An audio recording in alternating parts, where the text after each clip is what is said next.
sagantaa adda bilisummaa Oromoo bilisiginnaan hojiirra oolche bara adda bilisummaa Oromoo jiraachuun hin barbaachisu. Mootummaa kanaa ta'e jechuudha. Homaa waan inni nama ajaa'ibu hin jiru. Garuu walumatti qabaatti impaayiratu diigamaa jira. Fixachaadha jirti. Sirriidha yoo nuyi aangoo qabanne malee gaaffii uummata Oromoo hin deebi'u.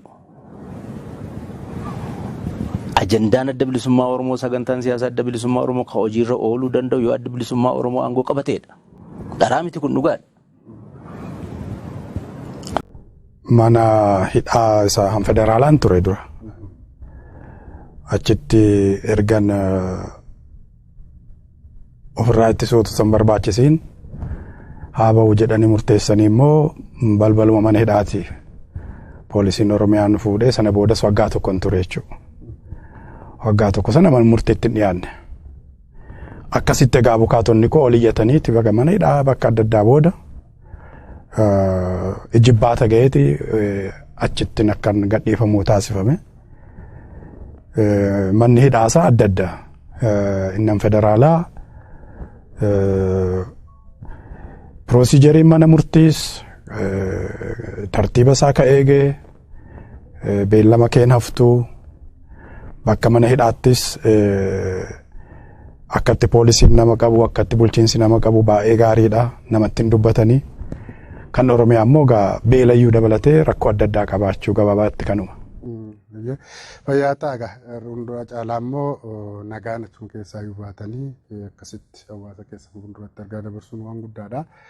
Ammoo waan isin mana hidhaa fi yookaan adeemsa murtii wal qabatee waa walitti isin hidhatu jira moo olumas gabaabaamatti adda kuttaniitu? Ammayyuu beellamarra jira. Tole fayyaa ta'aa gara ijoo dubbii keenyaa irraatti hogguu deebinu hooggantoota ABO'ti dhimmoota siyaasa biyya kanarratti mari'anna. Mee obbo Jabeessaa haalli siyaasa biyya kanaa biyyi kun maalumarra jirti haa jennu achirraa haa kaanu isa booda dhaawataan ijoo qabxiin kaawwadhen walitti deemna. Haalli siyaasa biyya kanaa yeroo ammaa maal fakkaata akka nama siyaasaa tokkotti? Fayyaa ta'aa ulfaadhaa baga jiraattan as geessanii haalli siyaasaa biyya kanaa maal keessa jira ka jedhu gamaaggamuuf bara 2018 ogguu mootummaan jijjiiramu dhibdee akkamitti turetu mootummaan hin jijjiiramin erga mootummaan jijjiirame ammoo maaltu abdachiifame maaltu eegame ummati maal eege warri aangoorra jiranis maal abdachiisanii ummata maal abdachiisan dhaaboti siyaasaa bifoota adda addaatiin mootummaa EPRDF lolaa turan jijjiirama kana booda maal abdatan ka jedhu erga ilaallee booda sun amma haala maalii keessa jira ka jedhu ilaaluudhaan gamaaggamtaa jechuudha. Akkuma hundi beeku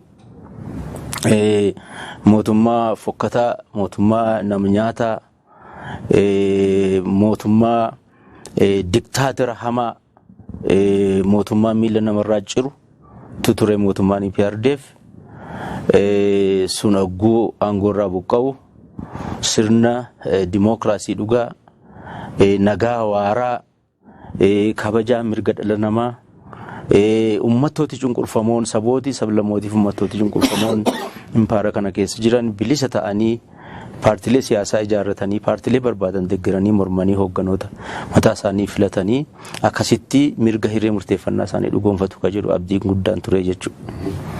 Sun otoo hin turin diigamee abdiin sun hundi diigamee biyyi kun gara dimookiraasii waaraatti kaceetu ka jedhamee abdatame hundi diigamee sirni Mallas Zeenaawii waliin kan hin caalle deebi'ee utubame jechuudha.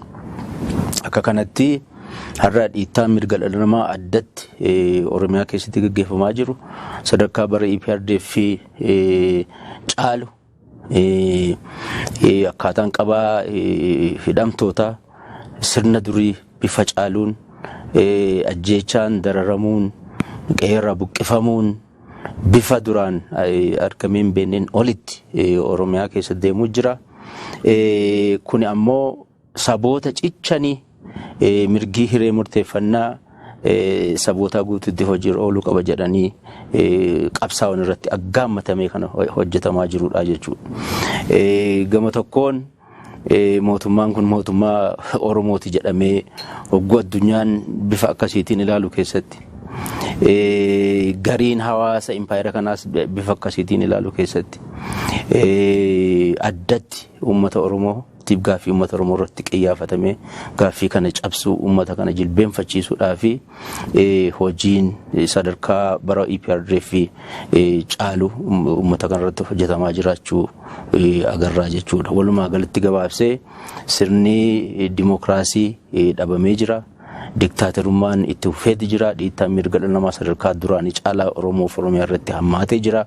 Saamichi diinagdee, qeerraa buqqifamuun, murtii seeraa ajaja mana murtii malee deeggartoota miseensota hoogganoota adda bilisummaa Oromoo hidhanii mana hidhaatti dararuun addatti ammoo adda bilisummaa Oromoo akkuma beektan manni murtii gadhiisee komishinii mirga dhala namaatiif falmu haal duree tokko malee gadhiisaa jedhee osoo gaafatu manni murtii bilisa gadhiiseetu jiru poolisii hoogganoota miseensota deeggartoota keenya hedduumaan dararuu jiranii dhukkubsatanii illee wal'aansa argachuutti jiranii walumaa gala dhiittaan mirga dhala namaa dhiittaan mirga dimokiraasii kan duraanii hammaatee biyya kana keessatti itti fufaa jiru gamaggamnaa jechuudha. Gabaabaatti kana fakkaata haalli siyaasaa amma keessa jiru. Fayyaata jaaljabeessaa. Mee asirratti Koloneel Gammachuu yoo xiqqaate isin siyaasa biyya kanaa keessatti yeroo hedduu waan agartanitti waan taajjabdan miidiyaalee adda addaa irratti himaati turtan. Inumaayyuu hanga sadarkaa hidhannooti biyya kana keessatti socho'uu jalqabee faallaa sirnoota darbanii taatanis immoo qabsaa'aati turtanii. Mee maddi rakkoo biyya kanaa ta'e maddi siyaasa rakkoo biyya kanaa yeroo ammaa biyyattiin keessa jirtu ta'e maali? Maaltu furmaata dhabnaan maddas ta'e isarratti waan tokko haadhuban. Fayyaa ta'e akkuma jaaljabeessaan jedhe nuti barbaaduu baannus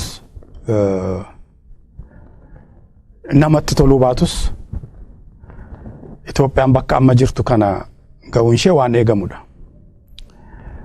Impaayirri biyya lafaa irratti hin diigamiin hafeen jiru. Impaayirri dhumni ishee nima diigamti. Maaliif? Uumaadhaan dimokiraata ta'uu hin dandeessu. Uumaadhaan walqixxummaa ilma namaan fudhattu. Silaa otoo akka hawwii keenya otoo walitti bu'insa biran ga'iin otoo jeequmsi hin dhalatiin hawaasummaan dinagdeen nageenyi rakkoo keessa otoo hin seeniin otoo guddina ishee fixatte silaa hawwii keenya. Garuu immoo uumaan impaayeraa akkasitti miti. Warri impaayera ijaaranii tola warra bitan sana waliin walqixxummaan fudhatan. Inni bitu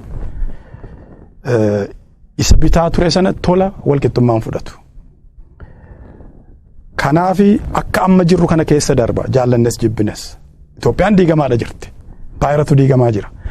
Amma namni yeroo tokko biyyi diigame yeroo jedhamu lafti barla adda hin citu.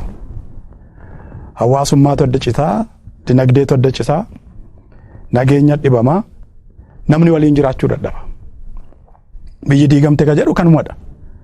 Malee amma Oromiyaa fi Kaabii adda cituu hin danda'u lafti. Lafti daangaa godhachuu hin danda'u adda citee.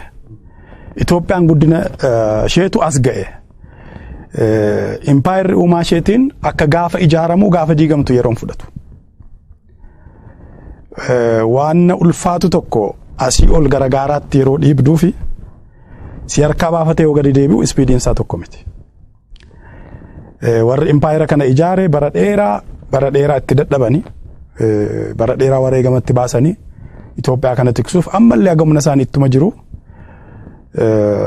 Amma yeroo diigamuu jalqabdu garuu bara sana hunda fudhatu dirqama miti jechuudha. Yeroo gabaabaatti ishee ga'a. Amma akka argaa jirrutti warrumti impaayera kana ijaare waan immoo adda namatti ta'u koor isteetiin bilisummaa yeroo gaafatanii badaan dhageenya. Koor isteetiin warri impaayera uume warra bite sanarraa bilisummaa yeroo gaafatu hin jiru. Tigraay biyya kanaaf koor isteetiin. Amaara durayyuu Itoophiyaa ka hundeessa isaani. Otoo Minilik nugusa Shawaa jiru nigisa nagisti ka jedhamu han Itoophiyaa Atse Yohaannis ture. Minilik isa jalatti bula ture. Minilik iyyuu gara kibbaatti akka babal'atu ka eeyyama Yohaannis. Minilik nugusa nagisti ka jedhame erga Yohaannis du'eeti. Erga Yohaannis matammaatti du'eeti. Kan uume isaani. Isaanuu bilisummaa gaafatan. Irra guddaan dargaggeessa isaanii bilisummaa gaafatan. Ka adda namatti ta'u kanadha. Koor isteetiin bilisummaa gaafatu. Kana bira darbee warri impaayera kana jaare ufiifu lamatti cabani. Akkuma namni jedhe warri Tigraay kan hin eegamne kan takkaa ta'ee hin beekne uummatoota cunqurfamoo warruma isaanuu gabroonfatani warra isaanuu bitan dabalatee mirgi hiree murteeffannaa biyya kanaa kabajamuu qaba jedhu Amaarri immoo kana falmaa jechuudha. Kana falmuu qofatu hin ta'in kiraayisiin biyya kanatti uumame akka waliinuu jiraachuuf hin dandeenyetti wal madeessan jechuudha. Waliin jiraachuu yoo akka hin dandeenyetti. Isaanuu lamatti cabanii warri cunqurfamuun warri gara kibbaa ilmaan kuush immoo duraanuu isaaniin garroofaman. Kanaafi nageenyi dhibamuun kiraayisiin dinagdee walitti hidhata. Dinagdeef nageenyi warra walitti hidhatudha. Hawaasummaadhaan akka waliin hin jiraanne ta'uun wal madeessuun guddachuun kuni biyyi kuni fixachaadha jirti. Impaayeratu fixachaa jira. Otoo akkasitti ta'uu baate nutti tola. Otoo nagaadhaan adda galle jechuudha. Garuu immoo uumaa impaayeraatu nagaa dimokiraasii wal quxxummaan fudhatuuf as geenye jechuudha. Akkuma jaaljabeessaan jedhee mootummaan IPRF Oromoof diina ture. Akka Oromoo miidhes kam miidhan gahu. Mootummaa badaa garuu mootummaadha. Halkan Moyaaleetii kaatee Zaalambassaa deemuu dandeessa. Asoosaatii kaatee Jijjigaa deemuu dandeessa. Gaaffii tokko malee dhimma isaaniitti waan bu'in. Kana jechuun mootummaa diktaatarii garuu mootummaa. Inni ammaa kuni akkatti himan nama rakkisa. Maal jechuudha? Ani na yaadadha. Ajajaa birgeedii ta'ee Gondar gaafan jiru hanga Humaraatti shiftootatu darbee jira lafa Armaacoo kana eegumsi kan kiyya ture. Nama tokkotu atoobisii irratti madaa'e shiftaan fagoo dhaabbatee atoobisii irratti madaa'e. Waggaa laman irkanii adabame jechuudha. Ani immoo warra naa gadi nama 19 adabe. Warra dirqamatti kenne jechuudha. Anaa ol ka adabame jira. Namni ana ajajus adabame jechuudha. Ni madaa'e hin duune. Amma birgeediin tokkotu as jiru kiiloomeetirii 3-4 irratti namni 400 dhumata. Ajajaan birgeedii sanaa immoo jeneraala ta'a. Kana jechuun maal jechuudha? Noormii ta'e ajjeefamuun buqqa'uun wallooluun walirratti duuluun amantaa walirratti ka'uun sabaan walirratti ka'uun noormii mootummaa kanaa ta'e jechuudha. Homaa waan nama ajaa'ibu hin jiru. Garuu walumatti qabaatti impaayeratu diigamaa jira. Fixachaadha jirti jechaan jira. Kanaaf maddi jeequmsaa kan maddi dhibee. Uumaa isheeti. Bayyaata mee gara keessanitti boodan deebi'a.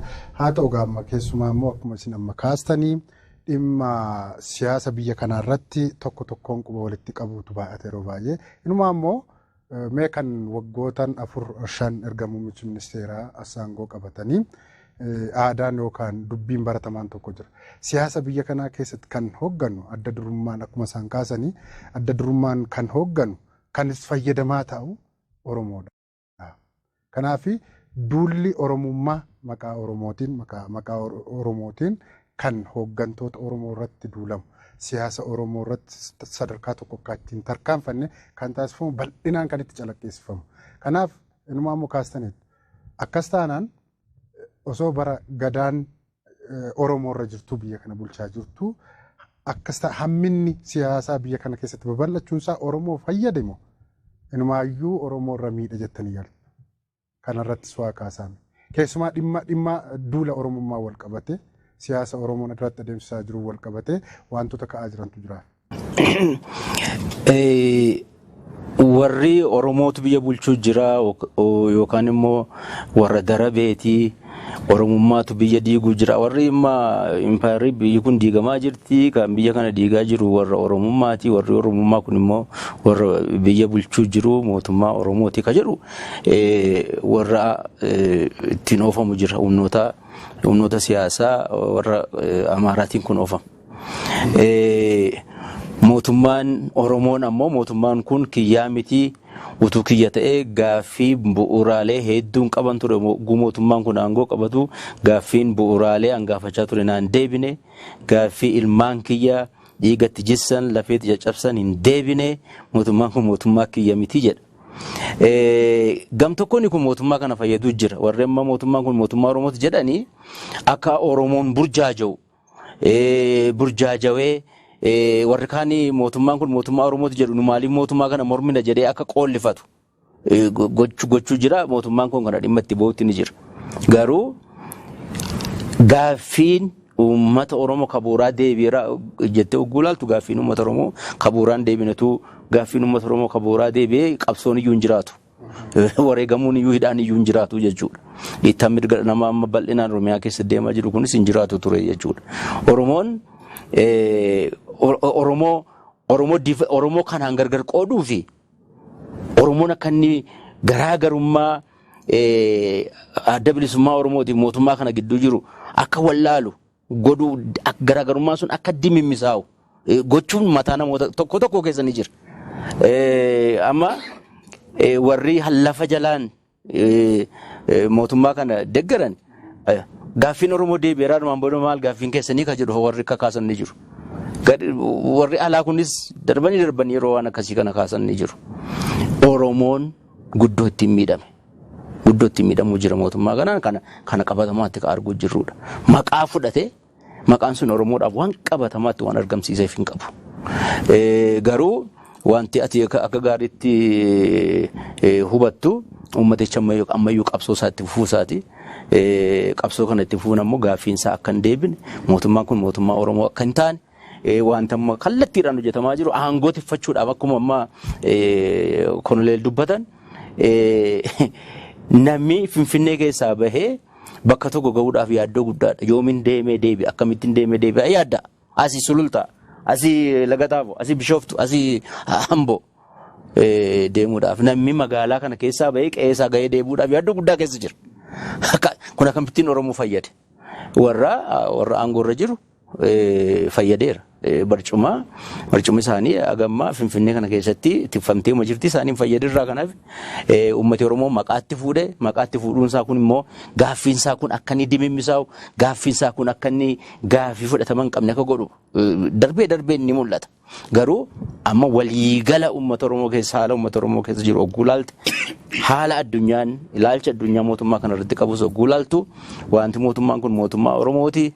Oromootu fayyadamuu jira, Oromootu guddachuu jira wanti jedhame ittiin maqaa dhahama kun hundi qorannoodhaanis faallaa ta'ee argamuu jira jechuudha. Mee koloneel asirratti waan tokko isinidha. Dhuguma sirni amma irra jiru kun Oromoon fayyadne. Sirni amma maqaa Oromoo dhahatee haa ta'u ilaalchaa fi yaada siyaasaanii garaa haa ta'u malee an Oromoodha jedhee dhahatee biyya ka bulchaa jiru akka Oromootti ka ibsate kan gareen isa deeggaru kan siyaasni isaaniin deeggaraman ni jira. Garuu guutummaa guutuutti sirna kana keessatti Oromoon hin fayyadamne inumaayyuu Oromoon miidhame jettu moo Oromoon fayyadameera kan hafatu jira? Egaa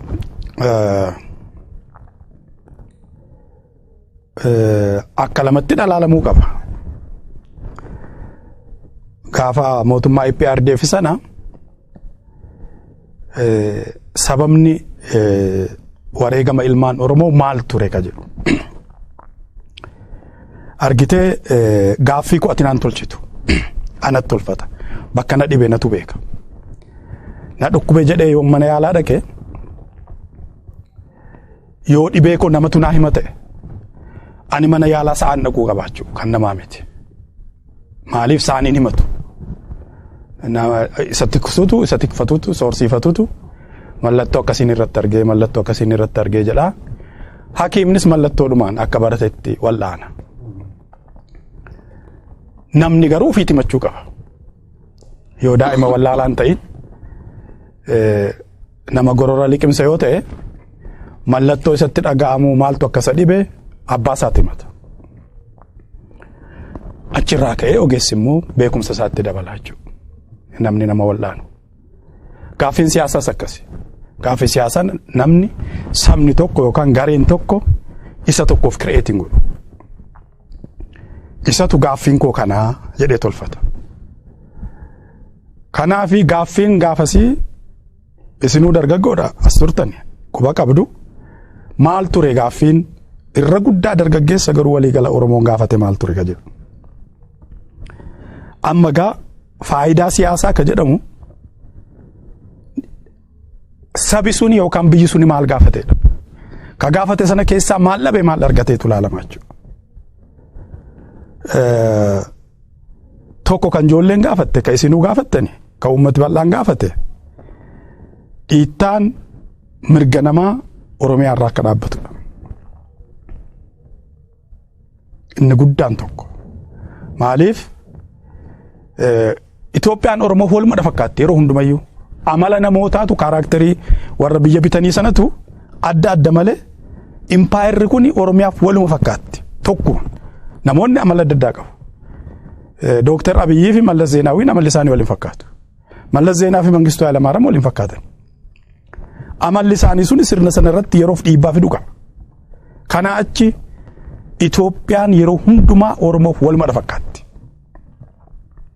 Kanaafi maal gaafate sabii ka jedhu tokko dhiittaan mirga ilma namaa Oromoorraa saba hundaarraa haa dhaabbatu. Walabummaan siyaasaa haa jiraatu. Biyyi biyya keenya haa taatu. Afaan Oromoo afaan federaalaa haa ta'u. Finfinneen ka Oromiyaati. Fi kuni ka waloo yeroo ta'u naannoo isaatti immoo gaaffii adda addaa qabaachuu koonyaa irratti kutaa biyyaa irratti godina irratti immoo akka naannoo isaatti waan bulchiinsaa waan misoomaas ka gaafatu jiraachuu danda'a. Gaaffiin kun akkam ta'e amma jechuudha. Egaa jijjiirama sana booda gaaffiin kun akkam ta'e. Inni guddaan kabajamuu mirga ilma namaa ilaalchisee bara EPRDF irra hammaate moo tole Oromoof. Itti hammaate jechuudha. Jaaljabeessaan ibseera. Hidhuun keessumaa erga namni qabame waajjira poolisii seenee baasanii ajjeesuun bara EPRDF namni hin bada bakka ga'e wallaallaa mootummaan ajjeeseera jennee shakkina. Wanni isaa waliin baagiraawundi isaa wajji walitti qabne namicha keessumaa deeggaraa yookaan miseensa adda bilisummaa Oromoo ta'e achi buutiin isaa dhabame mootummaan ajjeeseera jennee shakkina. Waajjira poolisii yoo ga'e wal'aansa gahaa dhabee kadhuu ni jira. Akka jaal Tasfaa'uun Camadaafaa namoota baay'eetu du'e.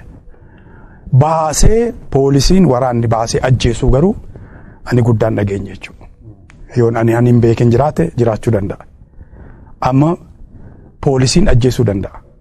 Nuti gaafa Awaash Malkaasaa jirru gara nama 400ti.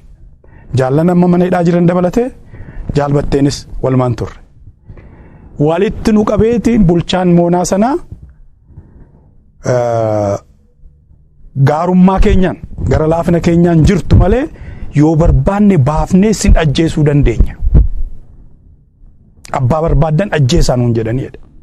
Mana hidhaati jechuudha. Akkasitti qondaala EPRDF dubbatu hin dhageenyan.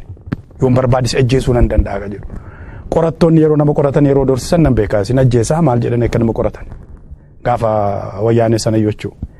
Kanaaf dhiittaan mirga ilma namaa akkuma jaarmiyaalee falmattoota mirga namaa addunyaas ta'e kan biyya kanaatiin ifaa ture akka malee hammaate jechuudha. Kan biraa gaaffii misoomaati. Qaalinya jireenyaa akkuma keessa jirraa argina jechuudha. Waan Finfinneeti.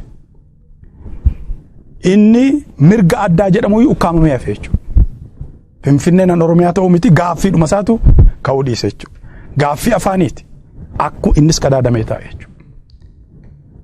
Kanaafi gaaffii sabi Oromoo gaafate itti hammaate malee keessaa akka deebi'e tokko illee hin jiru. Karaa tokko akkasitti ilaalla. Egaa gaaffii saba kanaa immoo namni biraa kireetu gochuu hin danda'u. Lakki gaaffiin kee kanaa kanan turre jechuun danda'u. Addunyaatu beekaa biyyatu beekaa gaaffiin Oromoo kana turu. Yoo immoo fayyadamuu namaa ilaalle akkuma sila siin jedhanitti deebi'a warri impaayera ijaaranii qabeenya lafa bitanii sanaaf nama lafa bitanii sanatti fayyadamu.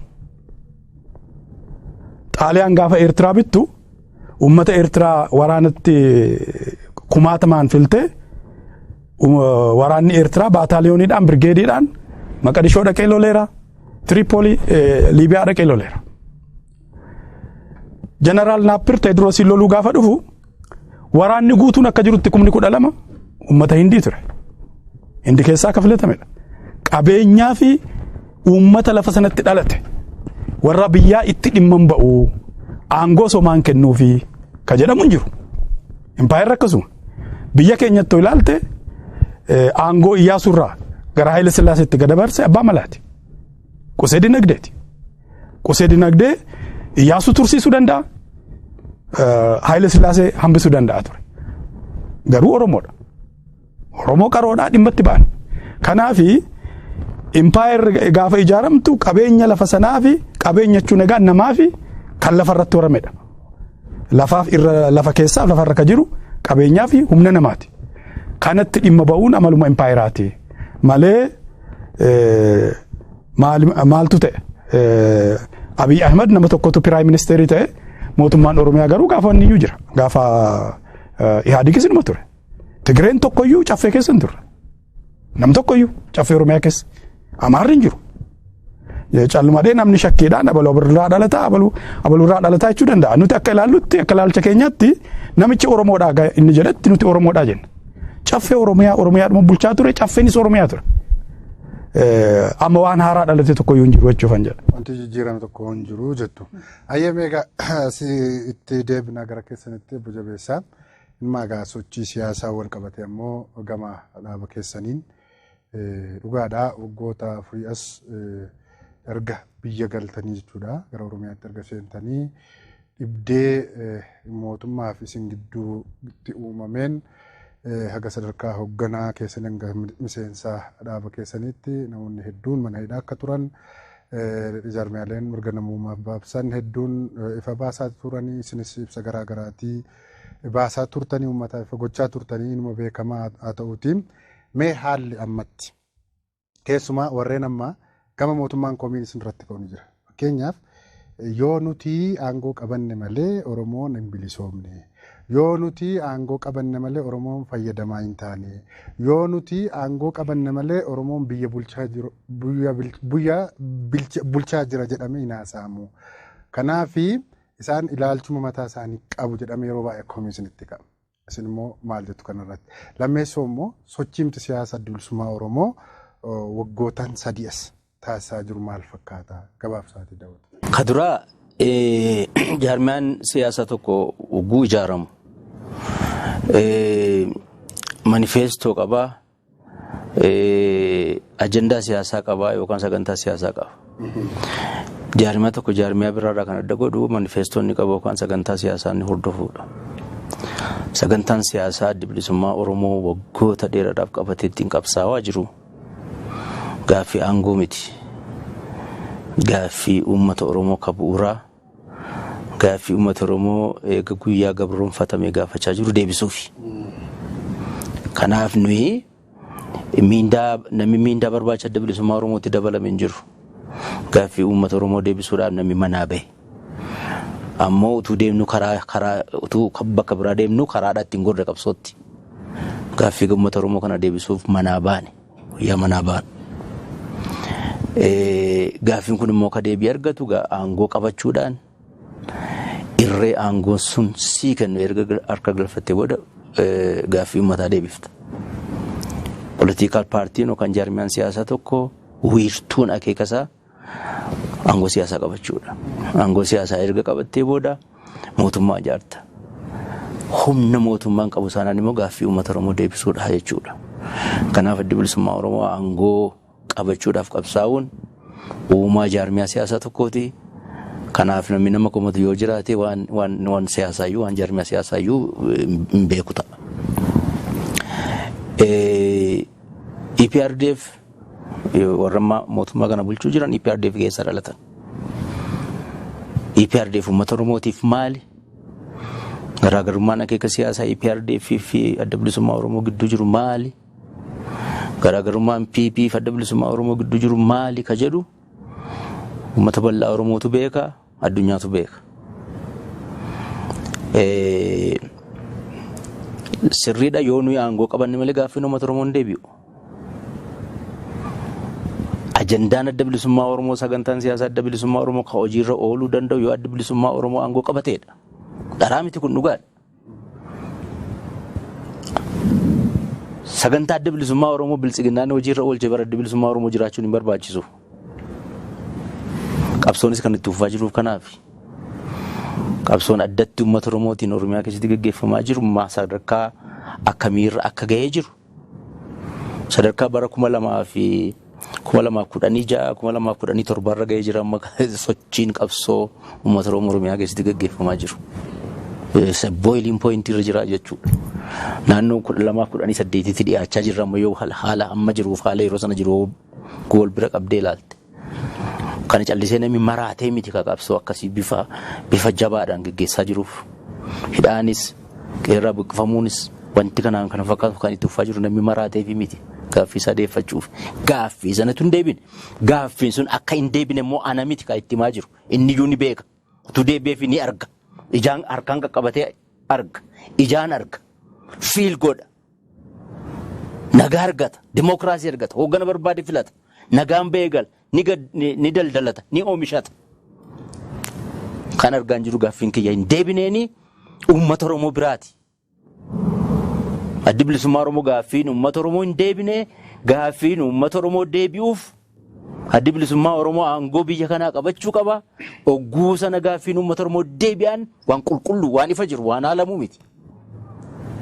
Yoo aangoo qabachuu qofa barbaadu qabachuu barbaanna. Aangoo sanaan waan nuyi hojjennutu murteessaadha. Aangoo qabatan amma warri kun aangoo sanaan maal hojjetan? Kana uummata Oromoo gaafachaa jiru. Aangoon bar aangoo jechuun waan hin dandeenye hojjechuuf dandeettii qabaachuudha aangoo jechuun. Waan hin dandeenye hojjechuuf dandeettii qabaachuudha aangoo jechuun. Maaltu hojjetame? Alaabaa Finfinnee keessa dhaabnaa jedhan. Alaabaa Oromiyaa Finfinnee keessa dhaabnaa jedhan.